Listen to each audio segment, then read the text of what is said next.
Welcome दोस्तों। तो कल हमने सोल ट्रेडिंग और एचयूएफ देखा था। आज के लेक्चर में हम पार्टनरशिप समझने वाले हैं। बहुत बार आप लोगों ने पार्टनरशिप बहुत जगह पे देखा होगा। जैसे सीए बनने के बाद बहुत लोग पार्टनरशिप डालते हैं, राइट। एडवोकेट्स की पार्टनरशिप्स होती है।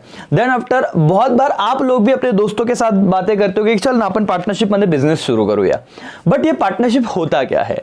एक चीज तो आपको समझ गई कि जब एक से ज्यादा लोग होते हैं बिजनेस करने के लिए तो उन्हें पार्टनर्स कहा जाता है जनरली, राइट। जैसे सोल ट्रेडर सिंगल पर्सन था, उससे सोल ट्रेडिंग में बहुत सारे लिमिटेशन आए होंगे, पैसों की दिक्कत होगी, हो सकता है वो इतना रिस्क ना लेना चाहता हो, तो वो क्या करता है, एक ऐसे पर्सन को ढूंढता है जो उसको बिजनेस में हेल्प कर सके और वो दोनों जिंदगी में आगे बढ़े करके। Okay, what is partnership firm? अब लॉ के एंगल से हम सारी चीजें समझेंगे। आपका सबका ध्यान यहाँ पे स्क्रीन पे होना चाहिए। चलो रीड करते हैं। The business organisation which is owned, manage and control by two और more persons is called partnership firm. Learn कर लो। चलो, the business organisation which is owned, manage and control by क्या, टू और more persons is called partnership firm. और उसी तरह पे एक ऐसा ऑर्गेनाइजेशन था which is owned, manage and control by one person, उसको क्या कहा जाता था? Sole trading. समझ में आ रहा है क्या? Yes sir. तो पार्टनरशिप और सोल ट्रेडिंग का पहला पॉइंट तो क्लियर हो गया सर। तो पार्टनरशिप क्या है? Which is manage, own and control by two और मोर पर्सन्स।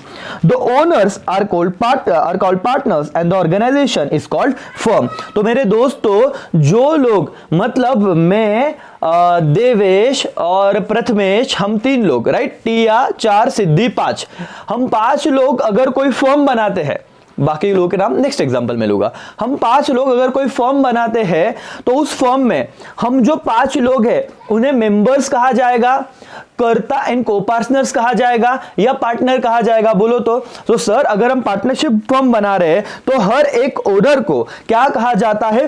पार्टनर कहा जाता है। तो हम पांचों के पांचों क्या हो गए? पार्टनर्स हो गए, पहली बात। दूसरी बात, और जो हमने वो ऑर्गेनाइजेशन बनाया है उसे क्या कहा जाता है? फर्म कहा जाता है। Okay sir. Registration of partnership firm is compulsory in Maharashtra state.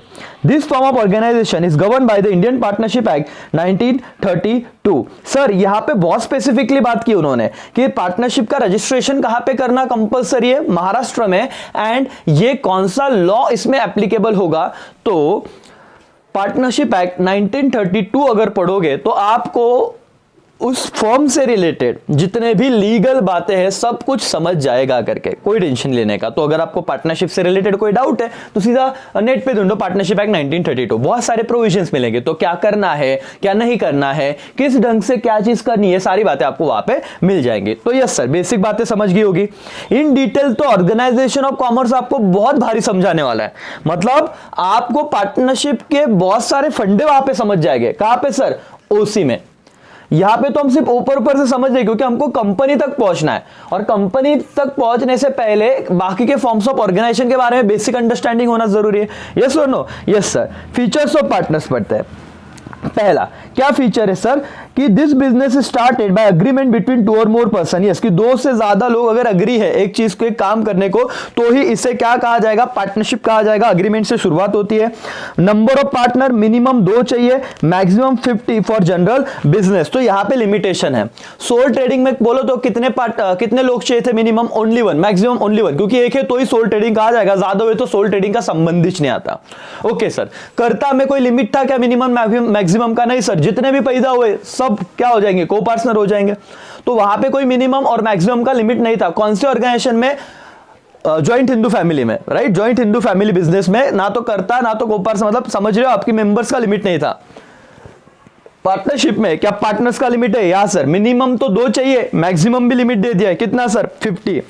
The liability of partners is unlimited and joint and several।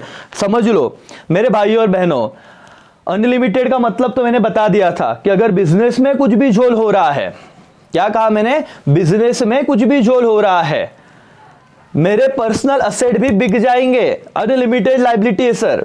और जॉइंट एंड सेवरल का मतलब क्या होता है? अगर अमोल, देवेश, प्रथमेश, टिया, तानिया और सिद्धि, हम 5 पार्टनर है। सपोज देवेश कुछ झोल करता है तो देवेश ने झोल किया हुआ सब किसको निस्तरना पड़ेगा, किस पे आएगा वो चीज, हम पे भी आएगा। क्योंकि हम ऐसे नहीं बोल सकते देवेश ने जोल केला तुम्हें तलस पकड़ा, ना ना ना, देवेश हम सबकी बजा के जाएगा। मतलब लाइबिलिटी देवेश गया तो बोलेंगे तैसा हिस्सा से, ना ना, तुम पार्टनर हो, जॉइंट एंड सेवरल, सब पे लाइबिलिटी मतलब आ जाएगा उस चीज का। समझ रहा है क्या? Yes sir. और डिटेल में उसी में आप सीख लोगे करके। Capital contributed by the partners, yes दोस्तों, अगर साथ में आ रहे तो सब पैसा भी लाएंगे करके। Partnership firm does not enjoy separate legal status, जैसे कंपनी का सेपरेट लीगल स्टेटस होता है उसी तरह उस तरह पार्टनरशिप का नहीं होता, ना तो सोल ट्रेडर का होता है। मैंने आपको तब ये पॉइंट समझाया था। In partnership firm partners can not transfer their share without their permission of other partner. Yes, all partners are joint owner as well as joint manager of the business. Yes, क्योंकि partner सब सहमति से आए हुए हैं, तो कोई एक बंदा ओनर रहेगा ऐसे नहीं चलेगा, वो जॉइंटली सारे ओनर रहते करके। No separation of ownership and management in partnership firm. या नो सेपरेशन मतलब कि भाई ओनरशिप एंड मैनेजमेंट, समझ रहे हो उस चीज को, कि आप लोगों को अगर आप 5 लोग हो तो इक्वली सारे चीजों के लिए, आप सारे काम के लिए रिस्पॉन्सिबल रहोगे, सारी चीजें आपको अच्छी तरह से ढंग से करना पड़ेगा करके।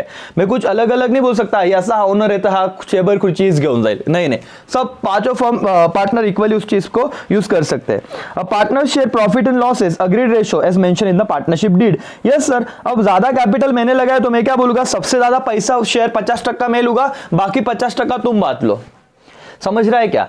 वो फिर हेरा फेरी का सीन याद आ रहा है क्या आपको, अक्षय कुमार का, 2 तेरा 2 मेरा, 3 तेरा 3 मेरा, जबकि वो क्या जोल होता है, जिसको सीन याद आ रहा है उसको समझ गया रहेगा। मुद्दा क्या था सर, ये हेरा फेरी वाला सीन थोड़ी ना है, ये सर प्रोफेशनल बात है। तो इसमें जब अग्रीमेंट करने बैठेंगे 5 लोग साथ में आएंगे, मैं बात करूंगा, देख भाई मेरे को 50% चाहिए, तुमको अग्री क्या? आप बोलेंगे ठीक है सर, पैसा तुम्हारा सब तुम्हारा, हमको सिर्फ क्या है काम करना है, तो ठीक है हमको 10-10% दे दो, चलेगा। समझ रहे हो? Yes sir. एनीवेज, तो ये सारे 9 पॉइंट्स थे, आपको बहुत सारी बातें समझ गई रहेगी, बहुत हद तक फीचर्स याद रखने आपको। Now next point is limited liability partnership. मेरे दोस्तों अभी अभी ऊपर क्या पढ़ा आपने, पार्टनरशिप पढ़ा, अब क्या पढ़ रहे हो, लिमिटेड लायबिलिटी पार्टनरशिप पढ़ रहे हो करके। Limited liability partnership has combination of feature of both partnership and joint stock company. ये कंबाइन फीचर है पार्टनरशिप का और कंपनी का। इसमें म्हणजे क्या सर, बहुत ध्यान से, इसको LLP भी कहा जाता है, LLP लिमिटेड लायबिलिटी पार्टनरशिप करके। या सो क्या है, LLP has combination of the features, किसके, पार्टनरशिप के कुछ फीचर रहेंगे, जॉइंट स्टॉक कंपनी के कुछ फीचर रहेंगे। हाँ सर, आगे। As the name suggests, partner have limited liability, which means that personal asset of the partner are not attached for paying off debt of the LLP. म्हणजे sir normal partnership मध्ये जर उद्या उठून काय झालं, सो क्या होगा, पार्टनर्स के पर्सनल असेट भी अटैच हो जाएंगे, बेचने पड़ेंगे। लेकिन लिमिटेड लायबिलिटी पार्टनरशिप में अगर कल होके कुछ झोल होता है तो उनका लायबिलिटी पर्सनल असेट्स पे नहीं आएगा करके, वो लिमिटेड LLP तक ही सीमित रहेगा जितना डेट था। Nowadays it has become very popular form of business. It has become very popular form of business. All limited liability partnership are governed by the Limited Liability Partnership Act 2018. तो 2008 sorry दोस्तों, भाई और बहनों, पार्टनरशिप एक्ट 1932 नॉर्मल पार्टनरशिप को govern करेगा। और limited liability partnership LLP के लिए कोई एक्ट बना? Yes sir. कौन सा? LLP act 2008। यहाँ पे प्रोविजन पढ़ लेना क्योंकि अभी अभी आया हुआ कंसेप्ट है 2008 में। फीचर्स क्या है? The limited liability partnership is separate legal entity. क्या सर नॉर्मल पार्टनरशिप फॉर्म जो सेपरेट लीगल एंटिटी था क्या? नहीं। क्या LLP सेपरेट लीगल एंटिटी है क्या? हाँ। That is body corporate. The LLP and the partner are distinct from each other. LLP अलग है, पार्टनर्स अलग है। Yes sir. आगे, the number of partner minimum two maximum unlimited. समझो फर्क को। नॉर्मल पार्टनरशिप में मैक्सिमम लिमिट कितना था? 50। यहां पे LLP में कोई मैक्सिमम लिमिट है क्या? नहीं सर। मिनिमम लिमिट है, हाँ, 2 पार्टनर मिनिमम, मैक्सिमम कितना? अनलिमिटेड। कंपेयर करो तो दिमाग में दोनों चीजें साइमल्टेनियसली चलता रहेगा और दोनों रिवाइज होगा और लॉन्ग टर्म याद भी रहेगा आपको।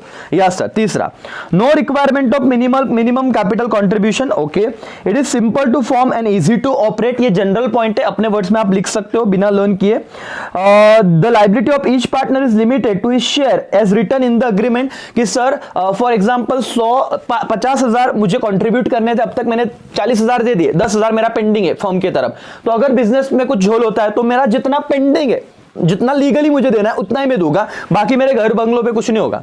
समझ में आ रहा है क्या? तो यस, लिमिटेड लाइबिलिटी होता है, ये वाला पॉइंट वापस आ गया। It has low cost of information, कम से कम पैसा लगता है इसको फॉर्म करने में। There is no registration on joining और leaving the LLP except state in the partnership deed. Okay, there is no restriction, sorry, there is no restriction on joining and leaving the LLP. कोई जरूरत नहीं कि आपको कितने partner लेने हैं, कितने छोड़ के जाएंगे। अगर वो पार्टनरशिप डीड में एग्रीमेंट में ऐसे नहीं हुआ है तो आप बिंदास कोई भी पर्सन को विदाउट एनी रिस्ट्रिक्शन वो इन हो सकता है करके। Double taxation avoided, there is no tax on share in the profit. Sir ये थोड़ा बड़ा कंसेप्ट है, लेकिन समझो, बहुत सिंपल टर्म में समझाता हूं कि अगर एलएलपी में आपको कोई प्रॉफिट हुआ है, क्या बोला मैंने, डबल टॅक्सेशन अवॉइडेड। म्हणजे काय सर, फर्म जर टॅक्स पे करती आहे आणि फर्म टॅक्स पेड करून तुम्हाला पैसे देती आहे, सो तुम्हाला त्या पैशांवर परत टॅक्स देण्याची गरज नाही।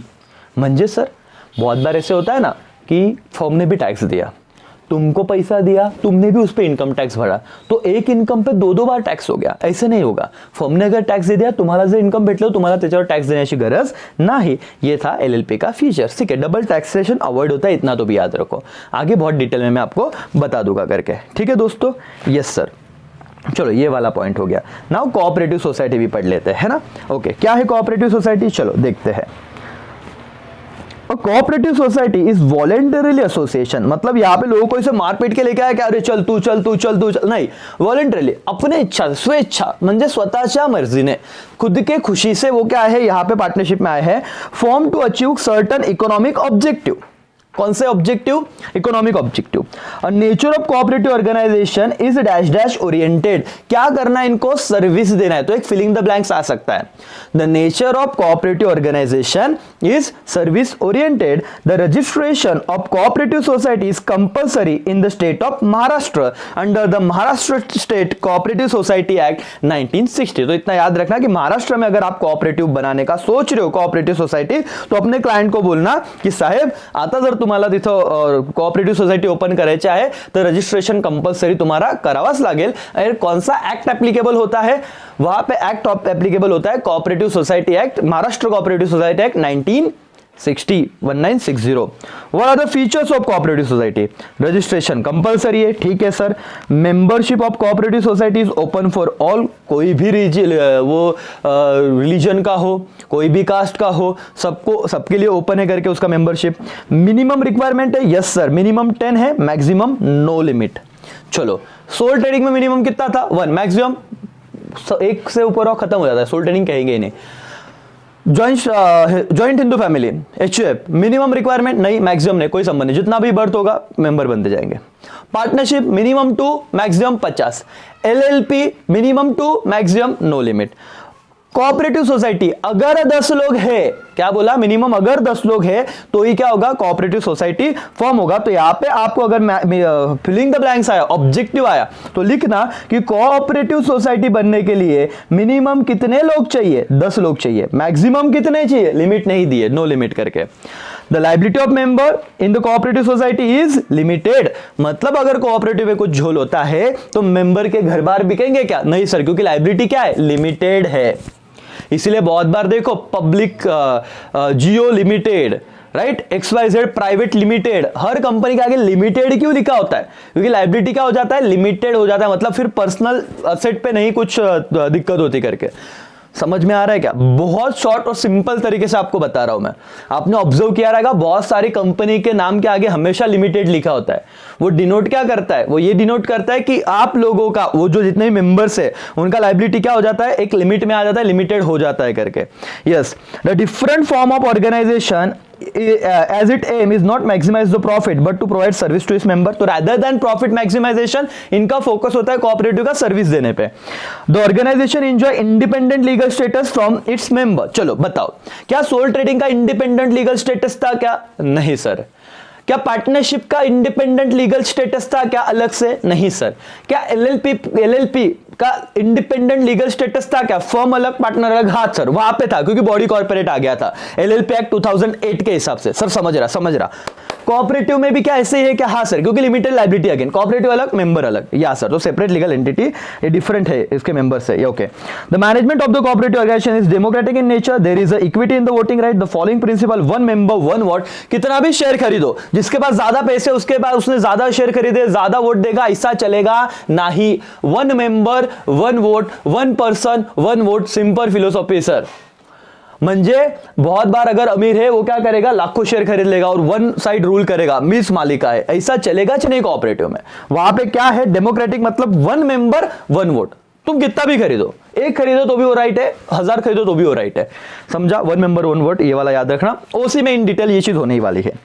There is a control and supervision by the state government on the working of the cooperative organisation.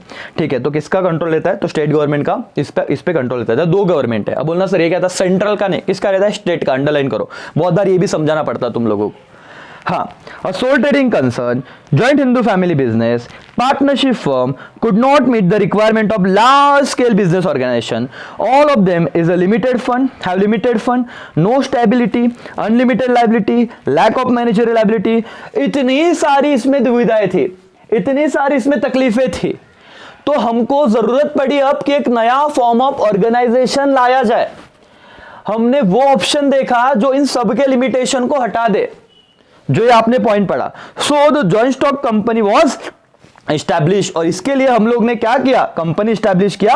और अब नेक्स्ट सेशन में हम लोग जॉइंट स्टॉक कंपनी पढ़ेंगे।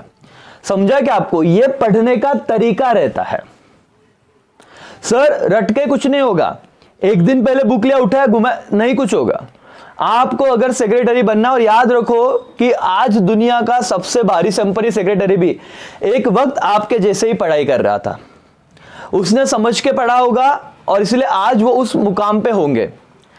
हम लोग क्या कर रहे हैं सर, हम लोग डायरेक्ट कंपैरिजन कर, सर एवढं मोठं आपण नहीं हो शकत। अरे भाई तू पढ़ तो सही, अगर तुम सही ढंग से सारी चीजें समझोगे तो तुम भी, वो दिन दूर नहीं होगा जब सारी चीजें कंसेप्ट के साथ क्लियर होने के बाद तुम भी एक अच्छा मुकाम हासिल कर चुके होगे।